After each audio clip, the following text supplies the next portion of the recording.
کێشەمان ئاردە ئاردی گوندی تۆبزاوای ئەوە لە 2012 ئەو ئاردانە فرۆشە خەڵکەی فەقیر چوو کوڕی یەکەچی و چی من چووکە ئەمە بە خۆم کڕیم چوم ئەپارچ ئاردەکەم کڕی لۆی بکەمە خانی و بچمە ناوێ ئەو مەجموعە کردیانە خانی و هەیکەل و بادلۆ و هەموو هات چەقاندرا ئەمنیش ئاردەکەم کڕی ئێستا جەنا معافز کاک نەوزەت هادی گوت ئێرە تێک دەچی وەختی کە معافز گوت ئێرە تێک دەچی بەبەر ماستەر پیلان دەکەوی تعویستان دەدەینەوە گوتمان بەسەر چاو هەستا تێکیدا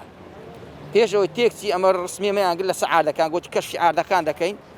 لۆ پاشە ڕۆژ هەموو ڕسمانجیدا لە سەعادەکان ڕقم دانرا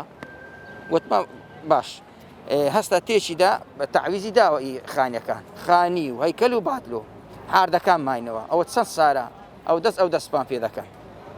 ئێستا شاتینە ئێرە داوا سەرۆکی ئەنجومەنی وەزیران دەکەین داوا لە برا گەورە دەکەین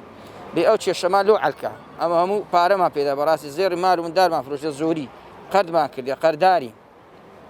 داواکاری لە سەرۆکی حکوومەت ئەو ئاردەمان بداتەوە 87 عایلێنە 87 پارچە ئاردە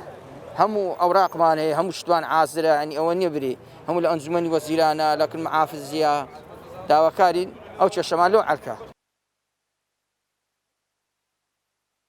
بەقورآن کێشەی زەویزارمان هەیە وەخت خۆی عاردەکەمان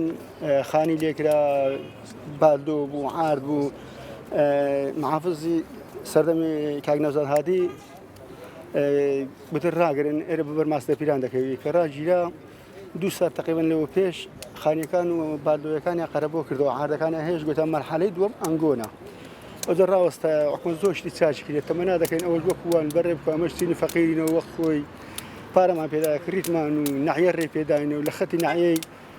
مەجموعە خانێکی زۆر کرا و ئەوان قەرەبۆ کراین و ما عاردەکان تەمەنا دەکەین حکومەت ئەو چاکسازی بکە و وەکو ئەوەکانی کە و ئەمە لەدەست ئەو نەهامەتی ڕزگار بین